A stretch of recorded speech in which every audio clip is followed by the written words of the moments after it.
Today, we're going to explore something, well, something deeply human. We're talking about the walls, the structures we build inside ourselves, all that keep from feeling pain. This is a story about how a life can be carefully, almost architecturally, redesigned to keep love and all the loss that can come with it at arm's length. Now, this isn't just a bad memory for him. You have to understand this is the one single truth that his entire life is built on. For him, it's like a law of nature, a lesson he learned in the most brutal way possible. And that kind of knowledge, it doesn't just fade, it becomes a wound that changes the shape of everything that comes after. So, every story about who we become has a beginning, right? But for this story, it's not some slow change over time. Nope.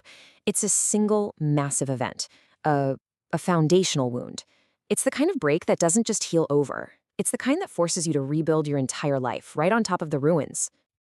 And here it is, the event that changed everything.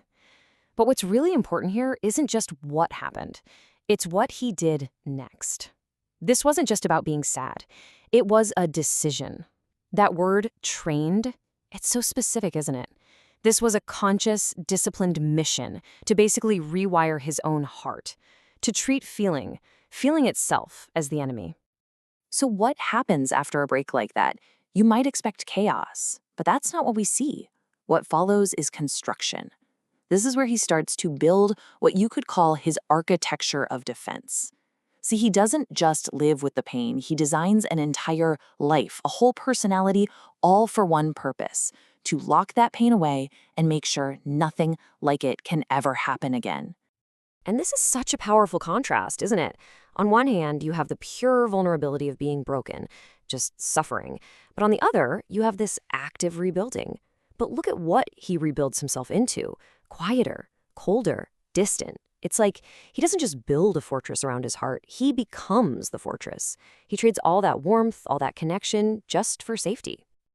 And this is the blueprint for his new life. It's so simple, so rigid, there's no room for surprises, no spontaneity. It's just a simple repeating loop designed for one thing: total control, with almost zero emotional risk. Just work, home, silence. It's a routine, you see, that isn't really for living. It's for surviving. And holding this whole structure together are two fundamental rules. And we're not talking about preferences here. These are absolute, non-negotiable laws. Rule 1, no close relationships. Why? Because if no one gets close, no one can leave. Rule 2, no emotional risks. The logic? Never, ever invest your heart in something you can't bear to lose. And really, it all comes down to this one core belief that holds everything up. For him, thinking this way isn't being pessimistic. It's just being realistic. Based on the single most important piece of data from his own life, love isn't a comfort.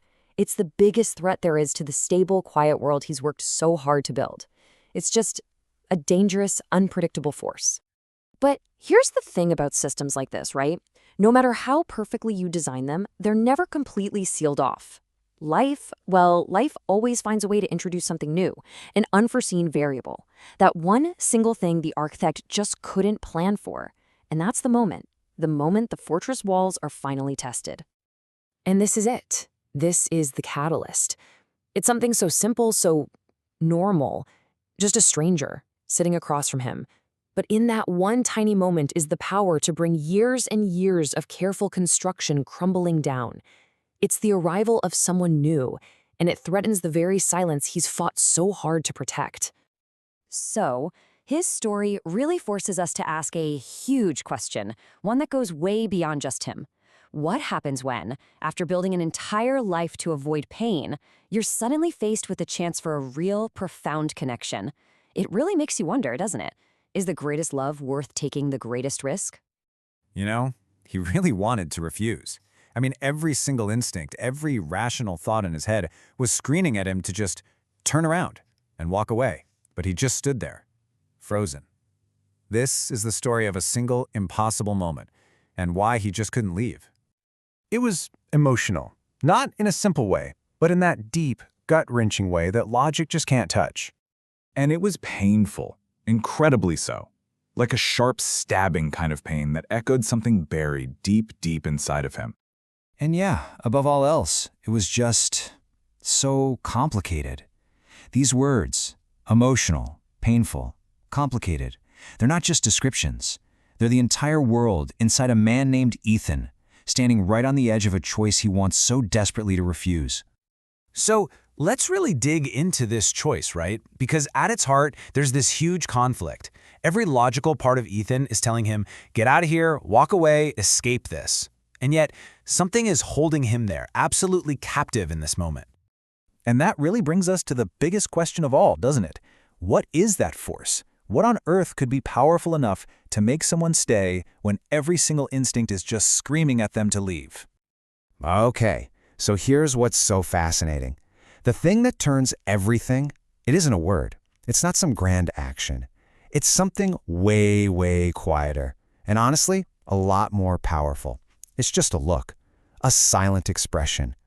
He sees it on Nora's face, and he recognizes it instantly. It's that silent, absolutely terrifying fear of just disappearing without ever having mattered, of being erased. And for Ethan, that look is like a key turning in a lock, opening up a painful memory of his own that's been buried for years. And that right there, that's the real heart of why he does what he does. This choice that he's about to make, it's not actually about the person standing in front of him. Not really. It's about a ghost from his past and a very old, very unresolved pain. The thing you have to understand is that his decision isn't being made right here, right now. It's a choice that's completely rooted in a promise he made to himself a long, long time ago. A promise that was forged in the fire of a really painful memory. He says it so quietly you could almost miss it. My mother died believing she was a burden. But those words, they carry the weight of a whole lifetime. This is it. This is the source of his pain, the wound that never really healed. And that reveals exactly how that promise was built. First, he had to truly acknowledge the pain of his past. And from that pain, he made a vow that he would never ever let another person feel that same specific crushing weight. He saw his mother's fear in Nora's eyes, because it's a shared fear, a human fear. So this brings us to what we could call the compassion of staying. What we're seeing here isn't just some simple act of kindness. No, this is something so much deeper. This is an act of profound compassion that was born directly from his own suffering. And this distinction, it is everything. Pity is looking down on someone. It actually creates distance. But compassion is the act of seeing yourself in someone else's suffering. It's saying, I see your pain and I know it. It doesn't create distance, it closes it. I'll stay, not because I pity you, but because no one deserves to feel alone at the end. And there it is. That's the promise being fulfilled. He's not offering her a solution. He's just offering his presence. He's connecting the end of his mother's life to this very moment, and in doing so, speaking a universal truth. And the impact of that one choice, it's immediate, and it's incredibly powerful. Nora starts to cry, but you have to understand these aren't tears of sadness. They're the quiet, steady tears of just pure relief. It's all the proof you need that she felt truly seen, truly understood, not pitied. That massive weight of feeling like a burden, that fear of disappearing, it's just been lifted. And it all comes down to that. One choice. A single, compassionate decision born directly from his own personal pain had the power to lift this immense emotional weight right off of another person's shoulders.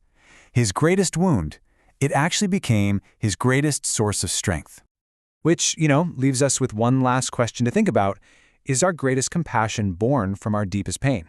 Is it only by knowing our own darkness that we can really truly learn to sit with others in theirs? Today, we're going to talk about a story about a lie. A lie that was meant to create just a little bit of happiness, but instead, it built a love so real that its loss became this unbearable truth. This quote, it really is the very heart of this story.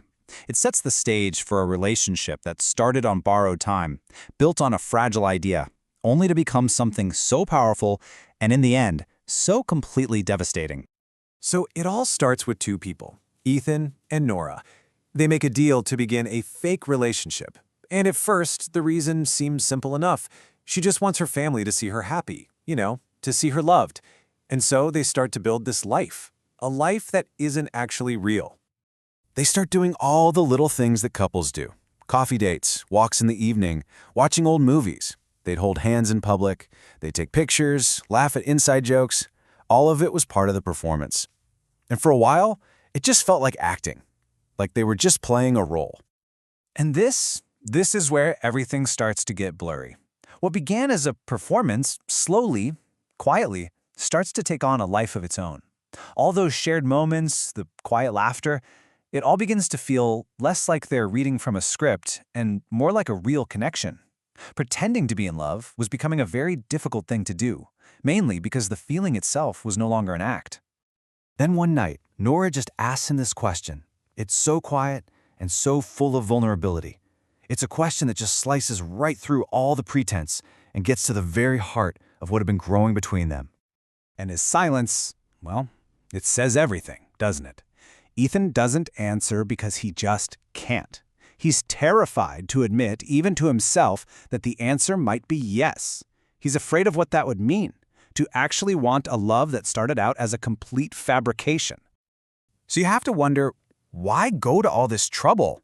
The real reason for this whole act went so much deeper than just her family. It was rooted in something else entirely, this profound sense of loneliness and a secret that Nora had been carrying all along. She finally confesses to him that her whole life she's felt unseen. And when she found out she was sick, her first thought, it wasn't fear. It was this crushing sadness that she might leave this world without ever having been truly important to someone, without ever being their first choice. And that's the real truth of it. This fake relationship. It was never about deceiving anyone.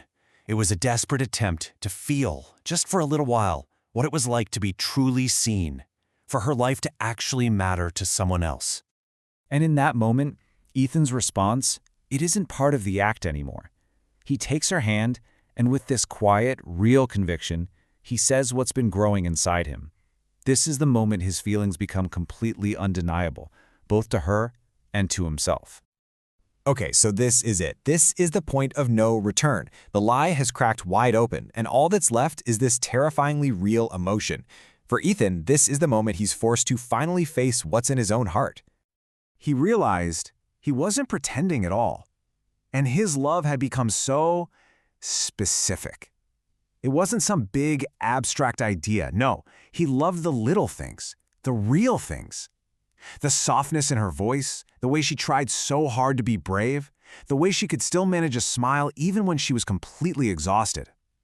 He'd fallen in love with the person, not the part she was playing. But here's the thing that just terrified him. To let himself really truly love her meant he had to accept the reality that he could lose her, that he probably would lose her, and that fear, it was paralyzing. He had this one simple rule to protect himself, right? Don't get attached. But it was a rule he was never going to be able to follow. Against the sheer weight of how he felt, against the reality of who Nora was, he failed. Completely. Every day just made him love her more. And now, the story shifts. We're in a place where time is fragile, where it's running out, and in the sterile quiet of a hospital room, the last layers of their beautiful lie are finally about to be peeled away.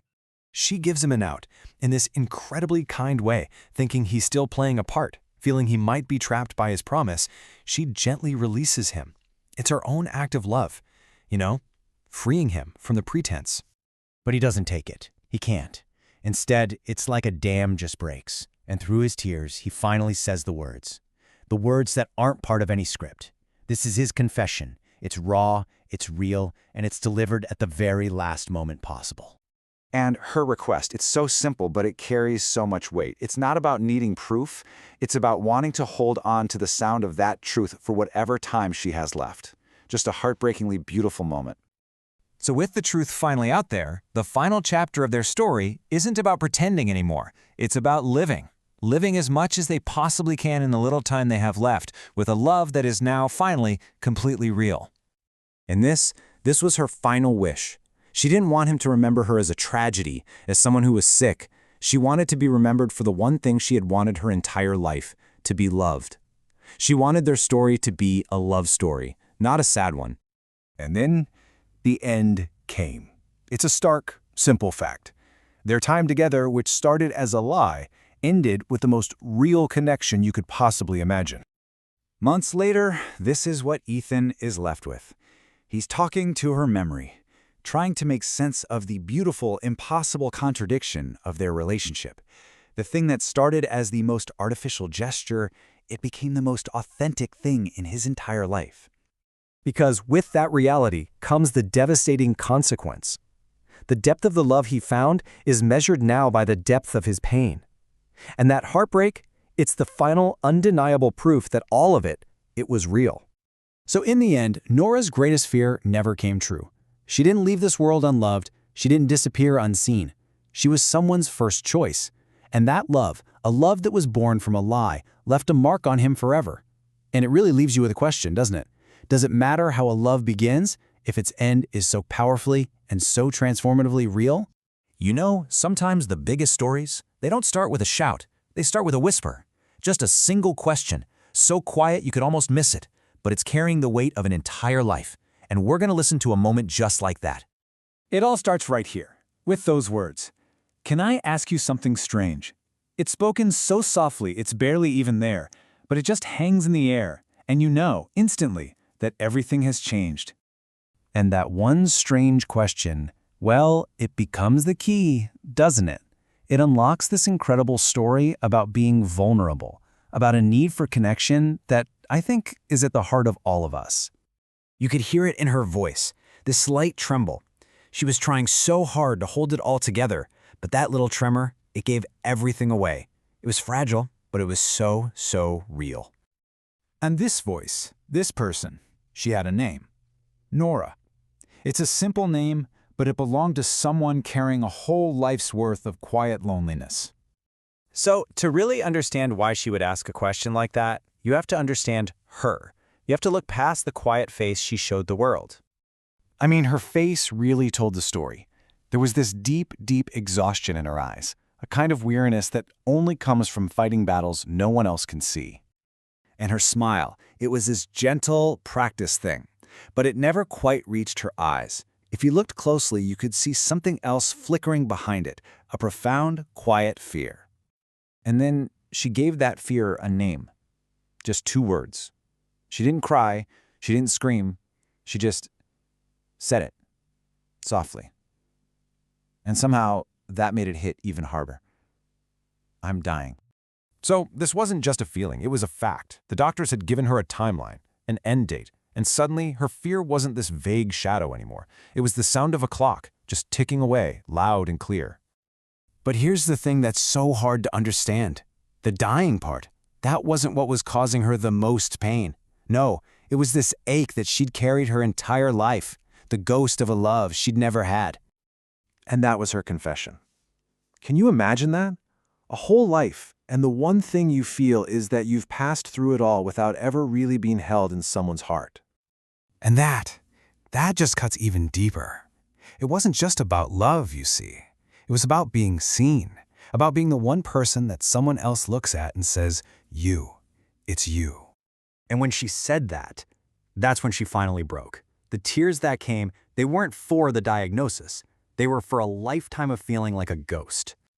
So it was from that place, from that deep, deep well of feeling invisible, that her strange question came from. It was her last chance, a final, desperate reach for something she'd always wanted to feel just once. You could almost feel her take this deep, shaky breath, just trying to find the strength to get the words out.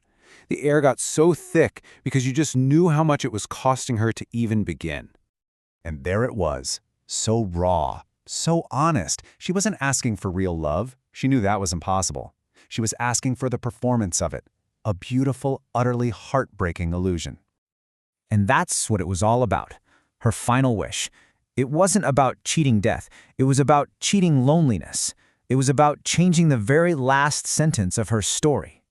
And after she said it, just silence. A silence so heavy you could feel it pressing down.